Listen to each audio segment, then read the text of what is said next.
नमस्कार, आप देख रहे हैं दहशत। मैं कुलदीप कुमार। 25 फरवरी को गुजरात में एक ऐसा वाकया हुआ था जिसको लेकर हर पिता सोचने पर मजबूर हो गया कि वो अपनी बेटी को जिस घर में भेज रहा है क्या वो वहां खुश रहेगी। वैसे तो भारतीय समाज में पहले से ही अनेक प्रथाएं प्रचलित हैं, लेकिन पहले इस प्रथा के प्रचलन में बेटी को उसके विवाह पर उपहार स्वरूप कुछ दिया जाता था।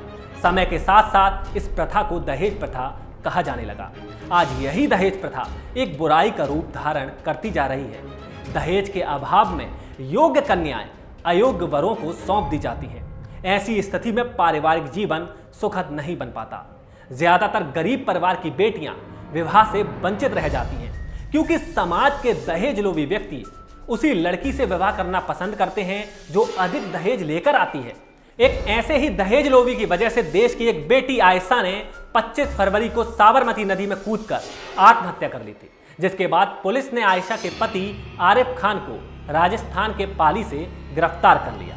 लेकिन आयशा की मौत के बाद अब कई खुलासे हो रहे हैं। 3 साल पहले आयशा की जब शादी हुई थी तो उसके पिता लियाकत अली ने अपना घर बेच दिया था, जिससे बेटी की शादी बड़े ही धूमधाम तरीके से हो सके।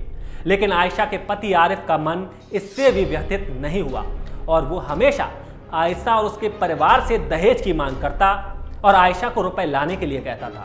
इन सब के बीच जो सबसे बड़ी खबर सामने आई है वो ये है कि आरिफ आयशा से जो रुपए मंगाता था वे अपनी गर्लफ्रेंड पर उड़ाता था। जिस आयशा ने आरिफ के लिए जान दे दी, उस आरिफ को रत्ती भर भी आयशा के मरने का अफसोस नहीं है। जब पुलिस ने आरिफ को गिरफ्तार किया उस वक्त भी आरिफ के चेहरे पर कोई शिकन नहीं थी।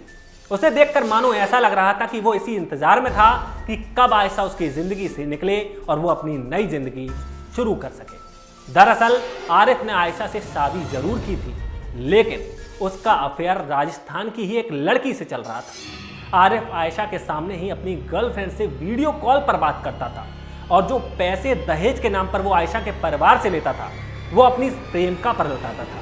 इसी वजह से आयशा डिप्रेशन में थी। सिर्फ आरिफ ही नहीं, आरिफ के घर वालों को भी थोड़ा सा भी आयशा की मौत का दुख नहीं है। जिस दिन आयशा ने खुदकुशी की थी उसके अगले ही दिन आयशा के ससुराल वाले उसकी मैयत पर जाने की बजाय अपने रिश्तेदार की शादी में चले गए थे।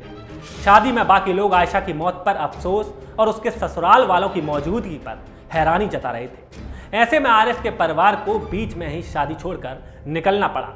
आरिफ की गिरफ्तारी के बाद से पुलिस अब सभी पहलुओं की जांच कर रही है। अब तक आयशा की आत्महत्या को लेकर पुलिस के सामने कई खुलासे हो चुके हैं। ज्ञात हो कि 25 फरवरी को अहमदाबाद में साबरमती रिवर फ्रंट में कूदकर आयशा ने जान दे दी थी। आयशा ने खुदकुशी करने से पहले एक वीडियो बनाया था जो सोशल मीडिया पर जमकर वायरल हुआ था। बड़ी खबरों के लिए देखते रहिए NBC न्यूज़ हिंदी।